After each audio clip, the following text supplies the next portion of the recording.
Hello mga ka-Edu Patrol! Ayon sa isang ulat ng World Bank, 9 sa bawat 10 batang Pilipinong may edad na 10 taong gulang ay hindi marunong magbasa at umunawa ng simpleng kwento.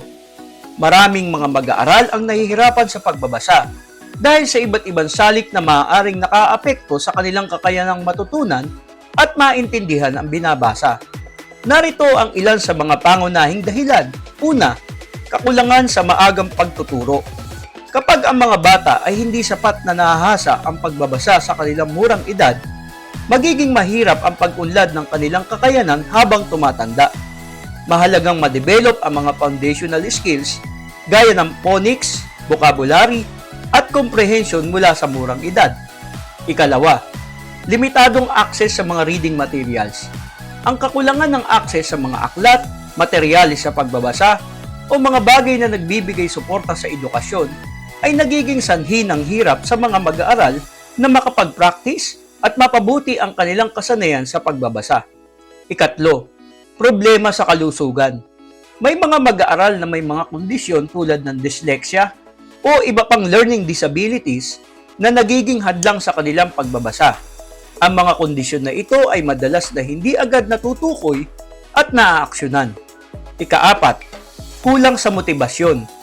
Kung may mag-aaral na walang interes o motibasyon sa pagbabasa, maaaring mahirapan silang maglaan ng sapat na oras o konsentrasyon para sa pag-unlad ng kanilang kasanayan. Ikalima, paggamit ng wika. Sa Pilipinas, maraming mga estudyante ang maaaring nahihirapan dahil ang wika ng pagtuturo o ang mga materyales sa pagbabasa ay hindi ang kanilang unang wika o mother tongue. Maaaring maging hadlang ito sa pag-unawa at pagpapabuti ng kanilang pagbabasa. At ika-6, mabigat na kurikulum.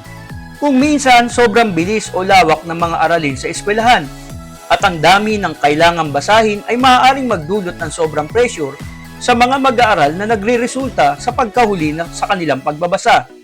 Ang pagtugon sa mga problemang ito ay nangangailangan ng holistic na approach, kabilang ang maagang interbensyon, tamang suporta at ang pagbibigay ng angkop na mga resources upang mapadali ang pagkatuto ng pagbabasa. Thanks for watching Edu Patrol.